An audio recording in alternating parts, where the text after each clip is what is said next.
Já começou a propaganda eleitoral na internet. Com a popularização das redes sociais e a obrigatoriedade de redução de custos nas campanhas, tudo indica que neste ano a rede mundial de computadores será uma das principais ferramentas dos políticos. Mas quem pensa que no mundo virtual pode tudo, se engana. Há limitações para candidatos e também eleitores.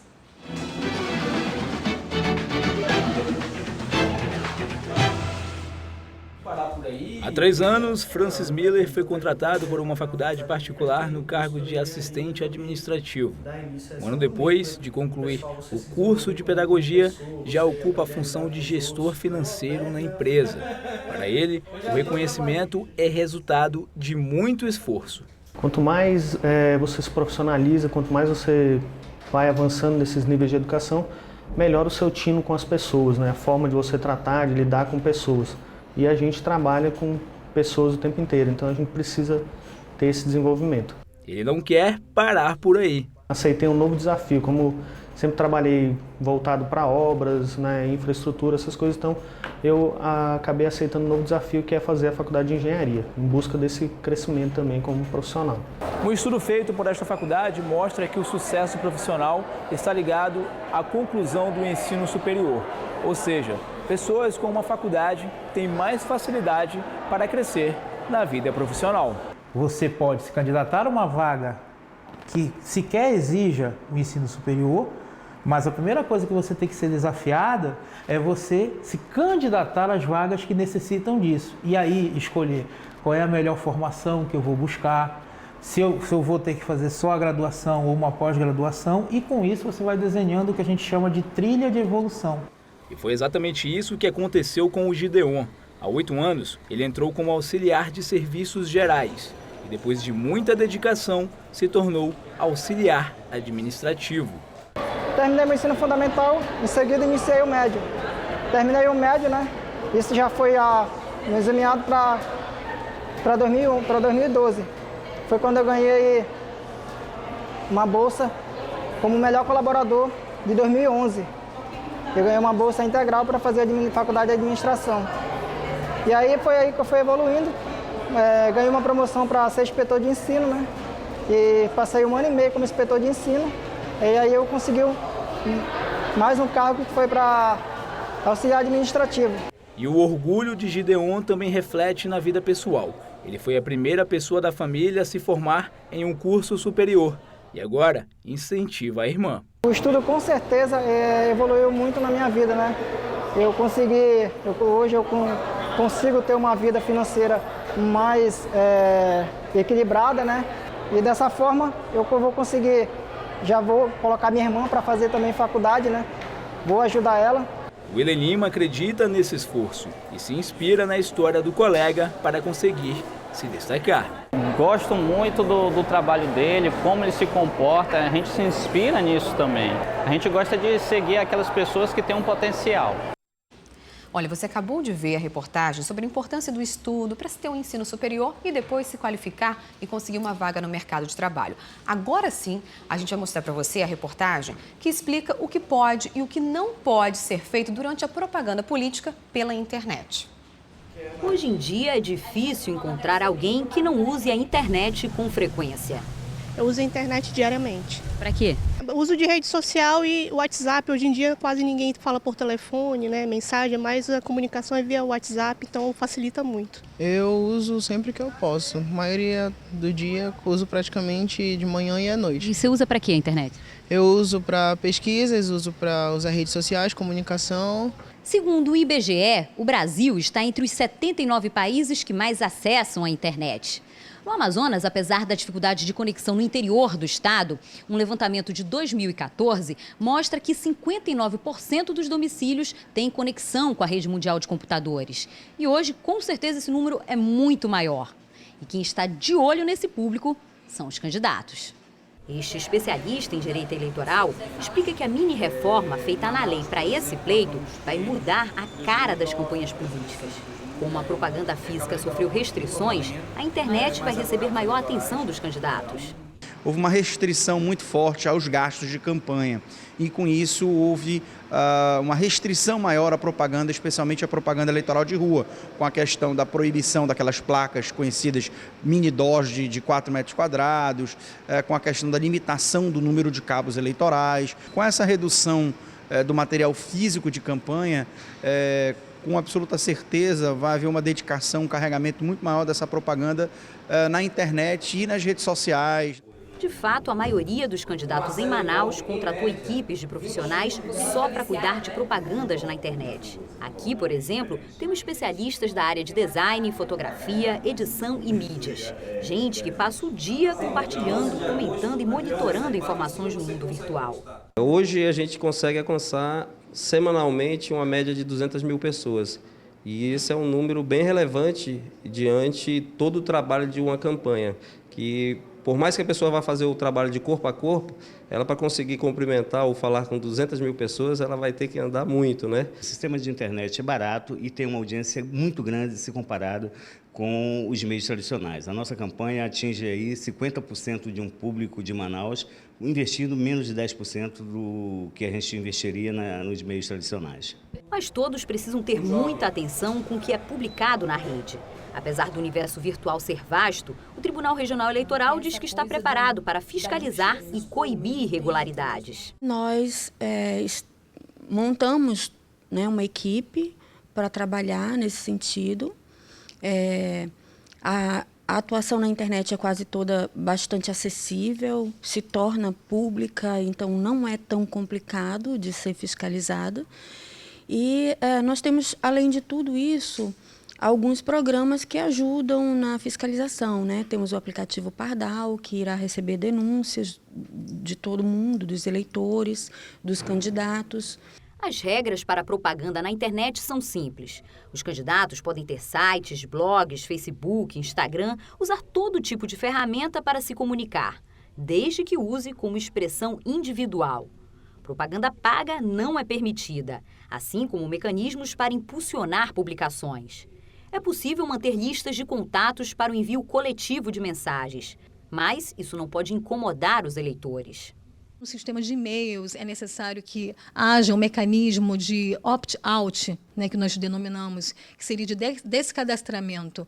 O usuário ele pode se descadastrar se ele não desejar receber aquele e-mail, sob pena de, se não existisse esse mecanismo, o candidato ele pagar R$100 por mensagem não solicitada. Os eleitores também precisam ter cuidado. Quem difamar ou caluniar candidatos está sujeito a punições. Todos os meios é possível a atuação da justiça, isso é a partir de uma iniciativa do ofendido, requer a análise por parte da Justiça Eleitoral e, se for o caso, sim, é determinada a abertura do espaço para o direito de resposta, independente de qual seja o meio utilizado. E olha, pelo menos 2 casos de irregularidades na internet nessas eleições já foram registrados. Nesse fim de semana, um candidato foi condenado a pagar uma multa de R$5 mil por fazer propaganda em uma rede social antes do prazo estipulado pelo TRE. E uma decisão liminar determinou que um veículo de comunicação na internet retirasse postagens com propagandas negativas contra um prefeiturável, sob pena de pagamento de multa diária de R$1.000. E esse assunto também está no nosso aplicativo A Crítica Play. Por lá, você vai saber a opinião aqui da nossa equipe sobre receber diariamente dezenas de propagandas políticas nas redes sociais. E veja agora a agenda dos candidatos a prefeito para amanhã. O candidato Henrique Oliveira, pela manhã, dá entrevista a uma rádio e a 2 portais de notícias e faz caminhada no bairro Tancredo Neves, na Zona Leste. À tarde, dá entrevista a jornais impressos e faz caminhada no bairro Novo Israel, na Zona Norte. Issa Abraão cumpre compromisso em Brasília durante todo o dia. José Ricardo faz bandeiraço na Bola do Eldorado pela manhã. À tarde, se reúne com o movimento comunitário do Conjunto Ileia e faz um mini comício no Igarapé do Mindá, no bairro da União. À noite, se encontra com moradores do bairro Aliança com Deus. Luiz Castro, pela manhã, lança a Frente Parlamentar Mista de Enfrentamento e Defesa dos Direitos da Pessoa com DST AIDS e tuberculose. À tarde, grava o programa eleitoral dá entrevista a uma emissora de TV e faz panfletagem. Depois, à noite, se reúne com lideranças sindicais. Marcelo Ramos faz panfletagem na Avenida Grande Circular pela manhã e grava programa eleitoral. À tarde, faz caminhada no bairro da Paz. Serafim Correia participa de sessão plenária na Assembleia Legislativa pela manhã. À tarde, se reúne com a coordenação de campanha e faz caminhada na Zona Sul. À noite, tem reunião na Zona Norte.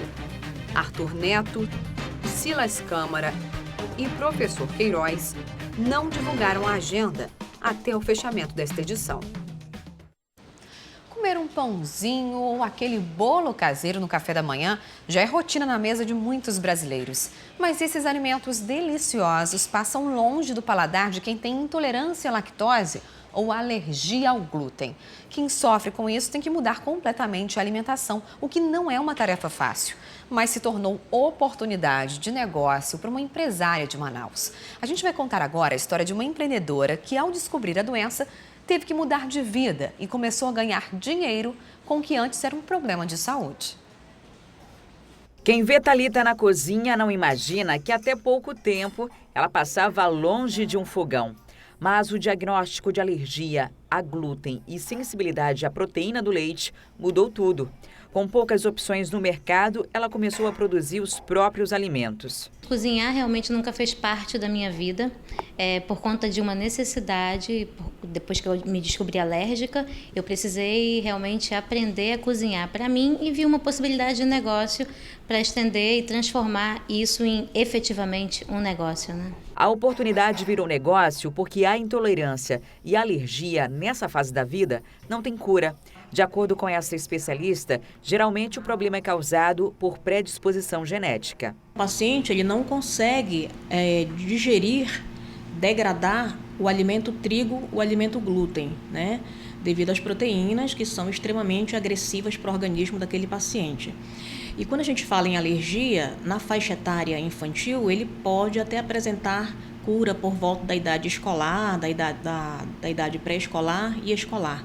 Ele vai adquirindo a tolerância imunológica ao longo da vida e mais para frente ele pode conseguir aceitar o alimento trigo ou glúten. Se não houver tratamento, o quadro pode se agravar.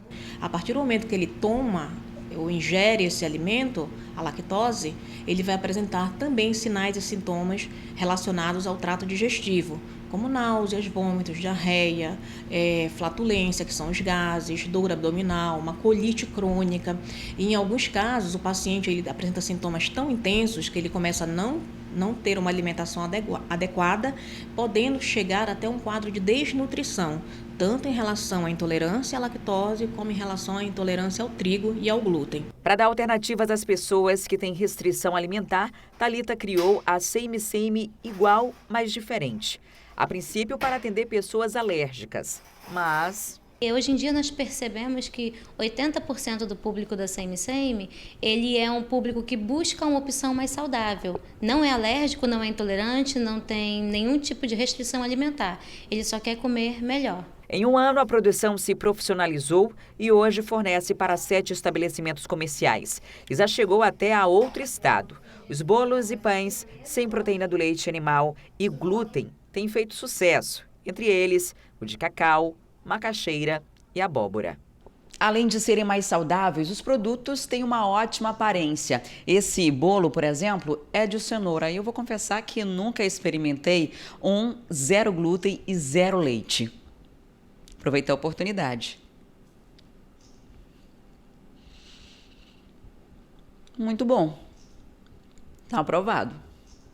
E comer bem, comer bonito, comer com sabor, comer com amor. Esse é o nosso lema. Sucesso, então, para vocês. E a Fundação SECOM, referência no tratamento de câncer na Amazônia Ocidental, inaugurou hoje um novo equipamento para radioterapia.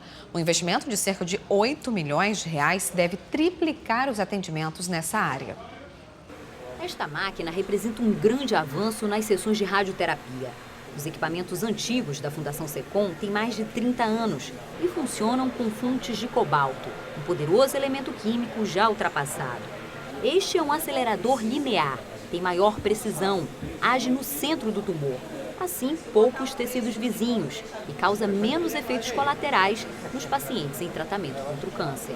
Pacientes de região, por exemplo, de cabeça e pescoço, quando eram tratados, eles evoluíam muito com inflamações da mucosa, chamadas mucosites, ou inflamações da pele, as radiodermites. Hoje, com esse aparelho, a gente vai conseguir diminuir muito isso. Isso vai refletir em qualidade, sem interrupção de tratamento. Ou seja, o paciente vai começar o tratamento de radioterapia e tem muito mais chances de ir até o fim sem parada por causa desses efeitos colaterais. Para que essa nova máquina funcionasse, foi preciso construir um prédio especialmente para ela, uma obra que durou 5 anos. Dá uma olhada só na porta. Não é exagero meu não, olha o esforço que eu estou tendo que fazer para fechá-la. São 600 quilos, é uma porta de aço. As paredes também foram reforçadas, ó, alta concretagem. Essa aqui tem cerca de 1 metro de espessura, mas as daqui de dentro, como a máquina gira 360 graus, elas são mais espessas. Não dá para ver, porque fica para o lado de fora, mas essa daqui, ó, tem 2 metros de espessura. Tudo isso aqui é para funcionar como uma espécie de blindagem à radiação. Nós passamos por fiscalizações em que verificaram esse nível de radiação e foi tudo ok, graças a Deus, foi tudo aprovado. Os investimentos foram na ordem de 8 milhões de reais. Fazem parte do plano de reestruturação e modernização dos serviços de oncologia no estado, com verba do governo federal. Além de melhorar a qualidade de vida dos pacientes, a novidade deve aumentar o número de atendimentos em radioterapia. Atualmente, nós podemos atender diariamente com as fontes de cobalto em torno de 50 pacientes. Com o funcionamento do acelerador linear, essa capacidade vai triplicar, ela vai para 150. Nós temos uma demanda muito grande, chega até 25% de pacientes de outras localidades. Então, nós estamos já em ritmo acelerado na confecção de uma nova casa-mata. Vai ser entregue um novo acelerador linear, com previsão para março. Isso vai quadruplicar a oferta de serviço. E o resumo de tudo isso é que não vai haver fila no setor de radioterapia. E depois do intervalo, a gente fala sobre o fim das Olimpíadas no Brasil e traz as novidades do Campeonato Amazonense 2016, que começou no fim de semana. O Rio Negro já apresentou um novo técnico. Ader Baulana é quem vai comandar o Galo. É já já.